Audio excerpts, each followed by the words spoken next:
এডিলেডে তৃতীয় টেস্টে অস্ট্রেলিয়ার জয়টা কেবল একটি ম্যাচের ফল নয়, বরং পুরো সিরিজের প্রতিচ্ছবি। 435 রানের বিশাল লক্ষ্য সামনে রেখে ইংল্যান্ডের লড়াই শুরু হয়েছিল এক ধরনের মরিয়া প্রতিরোধ দিয়ে। বেন স্টোকসের দল চতুর্থ দিনে কিছুটা আশার আলো দেখালো, শেষ দিনে সেই আলো নিভে গেল মিচেল স্টার্কের আগুন স্পেল আর মার্নাস লাবুশেনের দুর্দান্ত ক্যাচে। 3 টেস্টে টানা জয় প্রমাণ করে যে অস্ট্রেলিয়া শুধু ব্যাটিং বোলিং নয়, মানসিক দিক থেকেও অনেক শক্তিশালী। বড় লক্ষ্য দিলেও তারা জানতো শেষ পর্যন্ত চাপটা ইংল্যান্ডের ওপরই থাকবে। উইল জ্যাক্সের দীর্ঘ প্রতিরোধ এক মুহূর্তের জন্য ম্যাচে উত্তেজনা ফিরিয়ে আনলেও ইংল্যান্ডের ব্যাটিং লাইন আপে সেই দৃঢ়তা ছিল না।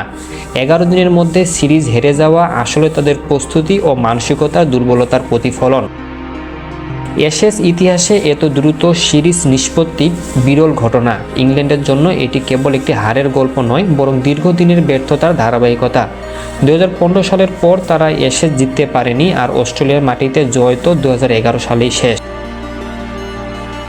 অস্ট্রেলিয়ার এই জয়কে বলা যায় আধিপত্যের ঘোষণা। তারা শুধু ইংল্যান্ডকে হারায়নি, বরং দেখিয়েছে যে এসেছে তাদের শক্তি এখনও অপ্রতিদ্বন্দ্বী।